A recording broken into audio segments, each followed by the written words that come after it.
다니엘서 8장 14절 말씀을 힘차게 샤우팅합니다. 시작. 그가 내게 이르되 2300주야까지니 그때의 성소가 정결하게 되리라 하였느니라. 그가 내게 이르되 2300주야까지니 그때의 성소가 정결하게 되리라 하였느니라. 그가 내게 이르되 2300주야까지니 그때의 성소가 정결하게 되리라 하였느니라. 다니엘서 8장 14절 말씀. 아멘. 할렐루야. 네. 자, 오늘 함께 읽은 귀한 말씀을 가지고 내 안에 성소가 정결해야 합니다. 내 안에 성소가 정결해야 됩니다. 라는 제목으로 하나님 말씀 함께 나누겠습니다.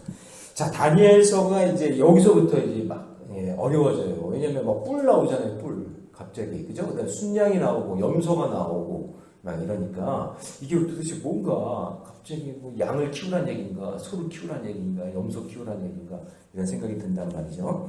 근데 일단은, 자, 1장부터 6장까지의 내용은요, 과거의 이야기예요, 과거 이야기다. 그래서 어찌 보면은, 선지서가 아니라 역사서 같은 느낌이 들어요. 다니엘서가. 근데 7장부터 이제 오늘 8장, 9장에서 12장까지의 내용은 이제 미래에 대한 이야기예요. 미래에 대한 이야기. 그래서 예언서가 돼요. 그렇기 때문에 이 7장부터 이제 보는 그 내용은 이제 앞으로 일어날 미래에 대한 일을 이제 보여주고 있는 그런 내용이다라고 이렇게 이해를 하시면 되겠습니다. 자, 그래서 그러면 미래에 대한 이야기니까 지금 여기서 이제 순양에 뿔 나오고 염소 나오잖아요. 그럼 무슨 얘기예요, 이게? 미래에 이제 나타날 이야기를 해준다라고 보면 돼요. 그러면 이 이야기에서 첫 번째 중요한 메시지가 뭐냐면, 저를 한번 따라해 보세요. 순양의 뿔을 조심하라. 뿔을 조심하라. 순양의 뿔을 조심하라가 첫 번째 메시지예요.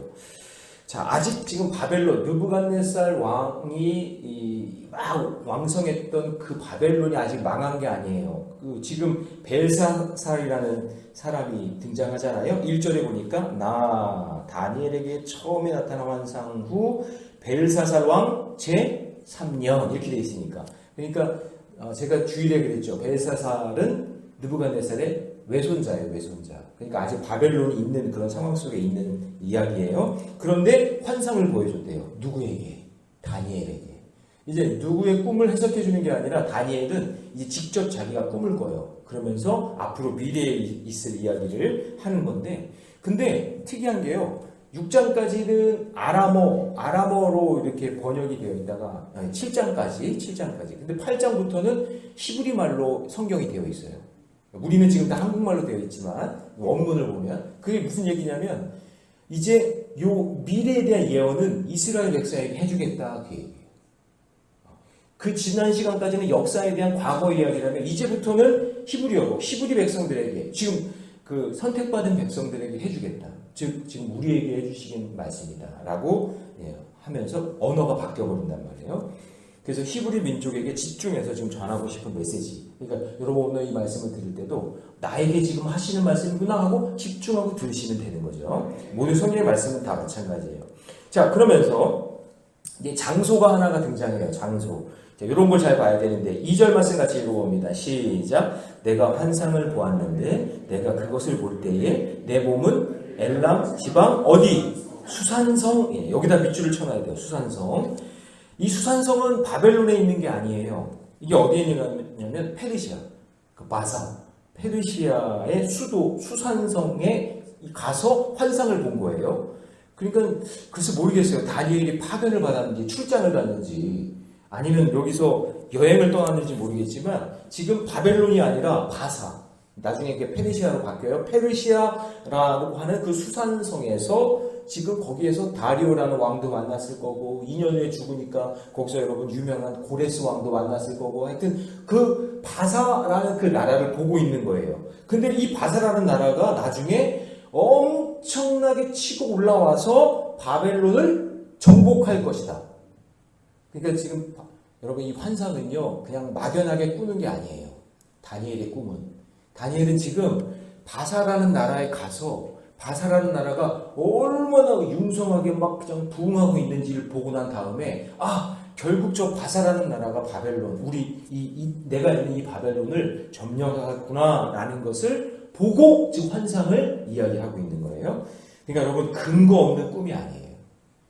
여러분, 가끔 어떤 분들은 환상을 봤다고 하고 꿈을 꿨다고 하고 할 때 얘기하는데 터무니없는 얘기를 하는 게 아니에요. 성경에 얘기할 때는 환상과 꿈은요, 하나님께서 그 마음과 그 사람을 움직이고 지금 이 현실과 앞으로 가야 할 길들을 다 보여주시는 그것이 근거가 있어야 되는 거예요.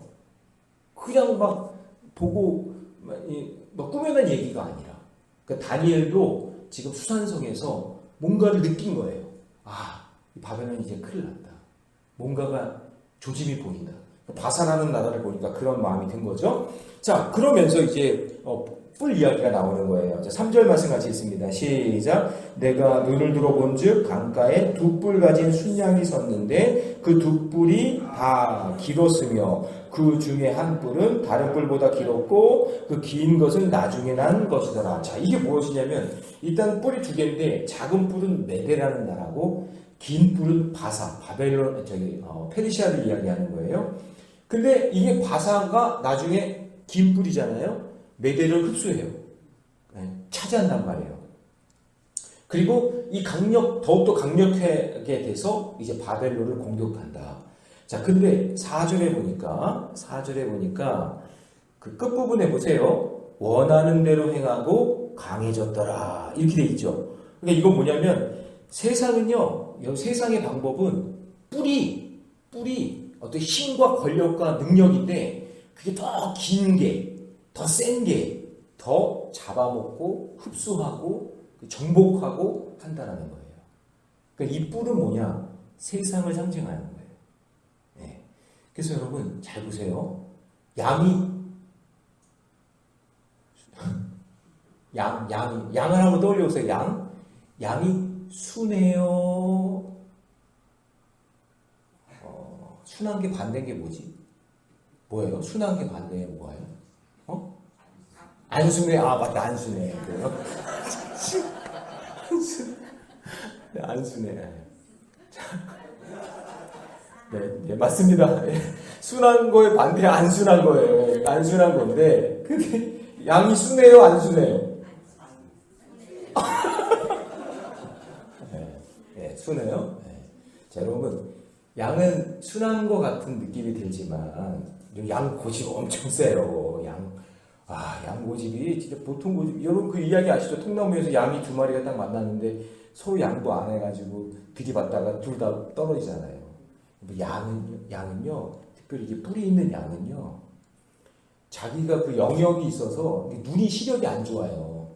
그러니까 무조건 영역 차지하려고 들이받아요, 다. 막 들이받아요. 뿔로 들이받는단 말이에요. 그 나중에는 어떤 영상을 봤는데 주인이 왔거든요. 주인도 들이받아요. 그러니까 여러분 여기서 양을 순한 양 같지만 이게 굉장히 상징적인 거예요. 처음에는 양처럼 순해 보이지만 이게 뿔이 생기고 점점점 영역이 확장되어져 가면요, 나중에는 그 뿔로 받아버리는 거예요. 네. 자기 주인도 받아요. 상대방의 것을 빼앗고 또 뺏으려고 하는 상징이 바로 뿔이에요. 계속 치받는 거예요. 들이받는 거예요. 그래서 여러분, 우리가 들이받고 막 싸우려고 하고 덤벼드는 사람 있죠? 같이 싸우면은 그거는 미련한 거예요. 순한 양 같지만 근데 그 사람이 뿔을 드러내면서 들이받으려고 할 때 똑같이 받으면 똑같은 사람이 되는 거죠. 세상이 그래요. 세상은 다 들이받으려고. 그래서 여러분, 성도는 들이받는 순양의 뿔이 되면 안 되고요. 끝까지 순종하는 어린 양의 피가 돼요. 순양의 뿔이 되지 말고 어린 양의 피가 되지. 피는 희생이에요. 섬김이란 말이죠. 자, 그래서 여러분 질문합니다. 세상의 힘과 권세, 나의 욕심을 향해 뿔로 들이받으며 만족 없이 나갔던 적은 없었는지. 혹시 여러분 뿔을 쫙 갈면서 언젠간 저 인간 내가 한번 들이받는다. 한번 들이받는다 내가. 이렇게 준비하기 때문에 여러분 그거 빨리 내려놓으세요. 뿔을 꺾으셔야 돼요. 그렇게 하다가는 나보다 더 강한 뿔이 나타나서 나를 들이받아요. 그 뿔이 세상을 상징하는 거예요. 자, 그래서 두 번째 메시지는 뭘까요, 그럼? 네. 자, 저를 따라해 봅니다. 뿔로 이긴 자는 뿔로 망한다. 네, 그게 두 번째 메시지예요. 자, 갑자기 여러분 서쪽에서 순양이 아니라 이번에는 순염소가 등장하네요. 그래서 순양에게 달려가서 두 뿔을 꺾고 짓밟아버려요. 자, 5절 말씀 같이 있습니다. 시작. 내가 생각할 때에 한 순염소가 서쪽에서부터 와서 온 지면에 두루다니되 땅에 닿지 아니하며 그 염소의 두 눈 사이에는 현저한 뿔이 있더라. 그냥 더 강한 뿔이 있는 거예요. 그냥 더 강한 뿔로 그 순양의 뿔을 그냥 여기 양의 뿔은 이렇게 꼬여 있잖아요. 꼬여 있잖아요. 근데 여러분 염소는요. 그냥 나와요. 그냥 들이받는 거예요. 그래서 전쟁의 신이라고 하는 알렉산더 대왕을 상징하는 건데요. 여러분 이 다니엘서를 연구해 보면은 인류의 전쟁 역사가 다 나와요. 여기에 다 담겨져 있어요. 그래서 놀라운 거예요. 다니엘서가. 그래서 구약의 요한계시록이에요. 다니엘이 구약의 요한계시록. 인류의 전쟁 역사를 다 담아놨단 말이에요. 여기 이제 제가 우리 샤우팅한 말씀 중에서 2300 주야 이런 거 나오잖아요. 여기 상징하는 게 있는데 이게 다 그런 건 아니지만 학자들마다 다 다르지만 2300년 인류가 끝이 온다라고 얘기하는 숫자예요. 그 숫자가. 근데 이거는 그렇게 종말론적으로 여러분 들으시면 안 되고 학자들마다 얘기가 다 다르니까 그렇게 생각하면 안 돼요. 본문에는 2300주야로 나와 있으니까 이거를 1년을 주야 하루를 1년으로 해석하면은 그렇게 된다는 얘기인데 그거는 여러분 그냥 학자들의 견해니까 받아들이면 안 되고 제가 지금 드리고 싶은 이야기는 지금 여기에 나오는 뿔 이야기, 전쟁의 이야기 이런 모든 이야기는 인류의 전쟁에 대한 역사를 담고 있다. 그래서 여기 염소, 순염소의 현저한 뿔이 뭐냐 이거를 연구해 보니까 알렉산더 대왕이다 라고 이야기하는 거예요. 자, 그래서 바사 제국을 무너뜨리고 헬라 제국을 세우는 일에 알렉산더가 쓰임을 받는 거죠. 자, 그래서 이렇게 알렉산더가 했는데 알렉산더가 몇 살에 죽었죠? 33살에 죽어요. 그러니까 젊은 나이에 그냥 정복을 한 거죠. 그런데 그때 어떻게 되냐면 알렉산더가 죽은 후에 4명의 장군이 분할 통치를 하게 되거든요. 그 분할 통치하는 그 역사까지도 나와 있는 게 8절이에요. 8절 말씀 같이 있습니다. 시작. 순염소가 스스로 심히 강대하여 가더니 강성할 때에 그 큰 뿔이 꺾이고 그 대신에 현저한 뿔 넷이 하늘 사방에 향하여 나더라. 그러니까 이걸 보면서 그 현저했던 뿔은 바로 알렉산더고 그리고 그 뿔도 33살에 갑자기 죽어서 뿔이 꺾이고 그리고 4명의 장군들이 나타나서 땅을 분할 통치하는 일들이 나타난다.